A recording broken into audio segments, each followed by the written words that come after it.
Bien-aimé, il faut comprendre. Bien-aimé, il faut comprendre la résurrection pour comprendre la vie chrétienne. Un croyant qui n'a pas pris du temps pour comprendre ce que veut dire la résurrection de Jésus dans sa vie, pour sa vie, c'est que cette personne ne comprendra pas sa vie chrétienne. Puisque la plupart des doctrines qui sont aujourd'hui enseignées de part et d'autre et qui ne prennent pas en compte ce que veut dire la résurrection de Jésus pour le croyant, c'est du superflu, c'est du n'importe quoi. Ce n'est pas biblique. Et le christianisme n'est pas en fait supposé se baser sur des choses qui n'ont pas leur fondement dans les Écritures.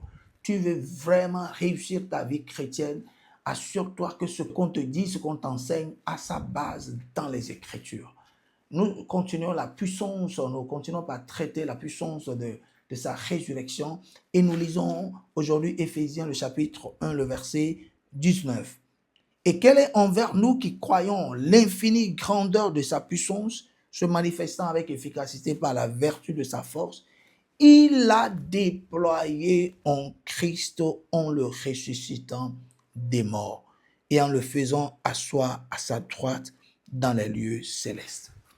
Ce passage nous montre que il y a eu une puissance que Dieu a spécialement déployée lors de la résurrection de Jésus. Et c'est pour cela que dans le verset phare de Philippiens 3, le verset 10 que nous utilisons, cela a été appelé la puissance de résurrection. Ça veut dire qu'il y a eu une démonstration de puissance dans la résurrection de Jésus. Jésus n'est pas que ressuscité. Vous savez, nous célébrons cela, on l'a encore fait la fois dernière, nous célébrons la fête de la résurrection en nous souvenant que Jésus est sorti triomphalement. Et il y a eu physiquement le fait qu'on a voulu l'empêcher à ressusciter et il est sorti de là. Mais ça ne se limite pas au physique, des choses qui se passaient. C'est vrai que le souverain sacrificateur et les autres, les pharisiens, ont envoyé qu'on mette des gardes là pour que si jamais il devait ressusciter, qu'on puisse l'empêcher. L'histoire qu'ils ont sortie, c'est que les disciples viendraient peut-être pour voler son corps. Mais sauf qu'ils n'ont pas compris ce qui allait se passer. Parce que déjà, Jésus ressuscité avait un corps tellement glorieux qu'il n'avait pas besoin que le tombeau soit ouvert avant qu'il ne sorte. Vous vous rappelez, quand les disciples étaient là et qu'il devait les visiter, il a juste apparu, il a traversé le mur pour apparaître. Jésus n'avait pas en fait besoin qu'on ouvre le tombeau avant qu'il ne ressuscite. Réfléchis un tout petit peu là-dessus. Pourquoi? Parce qu'après la résurrection, il avait un autre corps. Donc, pour qu'on ouvre le tombeau, c'est juste pour montrer aux gens que je ne suis plus dedans. Puisque c'est des rochers, les sépulcres, le tombeau était creusé dans un rocher. Donc, il fallait que le constat soit fait qu'il n'est plus dans le rocher. Sinon, il n'avait pas besoin qu'on enlève la couverture. Il n'avait vraiment pas besoin puisqu'il pouvait traverser le mur. Donc, il pouvait sortir sans qu'il ne se rende compte. Parce que le corps avec lequel il était ressuscité était tellement différent. Mais ce n'est même pas là où il fallait voir la puissance démontrée. C'est ce qu'on nous lit ici, on nous fait comprendre, on nous dit ici que Dieu a déployé, Dieu a dû mettre une dimension de puissance à part pour ça. Il a dû déployer cette puissance-là pour qu'il puisse sortir, pour qu'il puisse revenir à la vie et sortir de là. Ça veut dire quoi? Ça veut dire que tout était contre sa résurrection. Tout faisait en sorte qu'il ne sorte pas de là. Et le diable serait l'une des personnes les plus indiquées. Les souverains sacrificateurs devant cette résurrection étaient petits.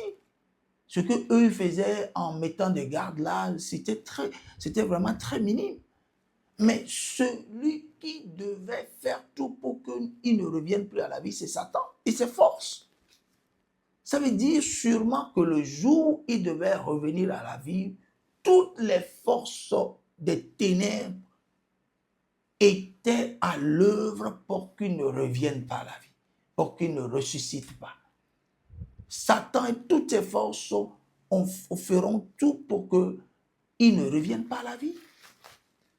Mais la Bible nous fait comprendre que Dieu a déployé une grandeur de puissance. Et la façon de cette puissance-là, elle est décrite ici. Regardons un peu comment c'est décrit. On dit, il a non, on nous dit, et quelle est envers nous qui croient l'infinie grandeur de sa puissance. Ça veut dire c'est une puissance d'une certaine grandeur infinie.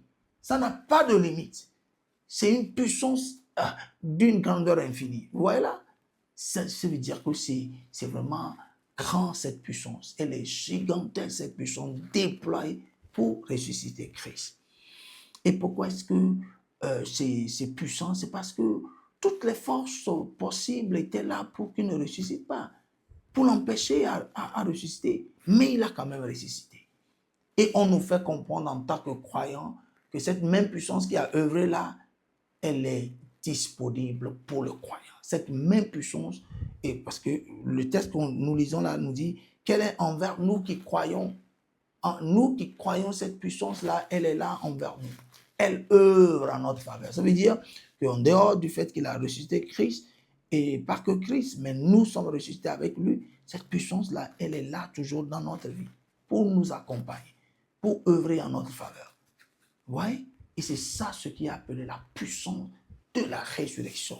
Parce que Jésus est ressuscité avec une certaine puissance. Et cette puissance-là est à l'œuvre dans la vie de toi, croyant qui me suis. Cette puissance, elle dépasse tout démon. Elle dépasse Satan.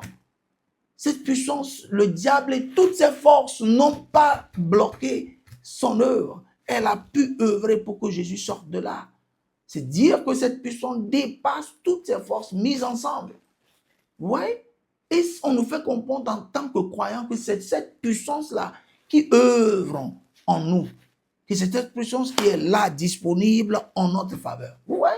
C'est pour cela que le croyant doit comprendre que par la résurrection, la puissance qui est au-dessus de toute autre puissance œuvrant dans ce monde, cette puissance-là a œuvré dans sa vie pour sa résurrection, pour la résurrection du croyant, mais elle est toujours là dans sa vie pour l'aider, pour œuvrer en sa faveur dans sa vie de tous les jours en tant que croyant.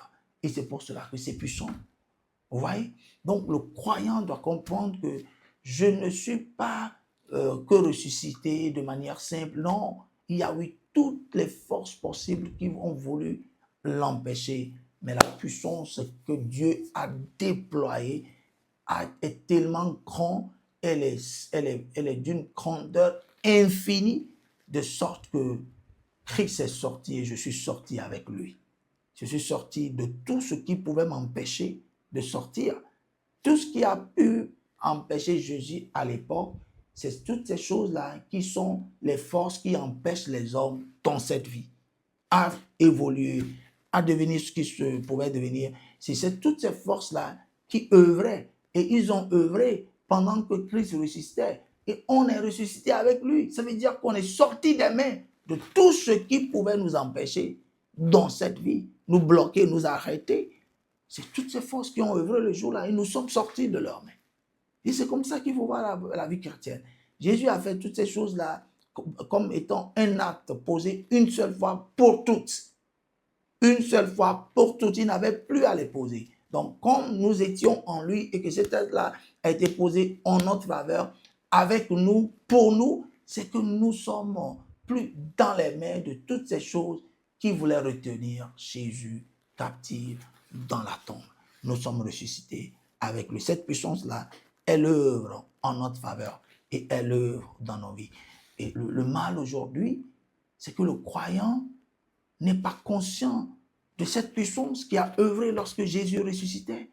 Cette même puissance est active, elle est là, disponible dans la vie du croyant d'aujourd'hui. Pour qu'elle soit activée, pour qu'elle soit à l'œuvre dans ta vie, il faut que tu admettes qu'elle est là Il faut d'abord que tu admettes qu'elle est là. Il faut que tu le prennes en compte dans tes prières, dans tes déclarations, dans ton mental. Il faut que tu l'enregistres une fois pour de bon, que la puissance qui a ressuscité Christ d'entre les morts, et lorsque cette puissance le ressuscitait, il me ressuscitait avec lui. Cette puissance est là aujourd'hui en moi, disponible pour faire les mêmes œuvres qu'elle a pu accomplir en ce jour. Cette puissance, elle est en moi pour accomplir les mêmes œuvres. Au nom de Jésus. Va avec cette compréhension et marche dans ta vie de tous les jours avec cette puissance d'une grandeur infinie qui est dans ta vie, qui a ressuscité Christ d'entre les morts et qui est en toi aujourd'hui. Le Seigneur te bénisse. Amen.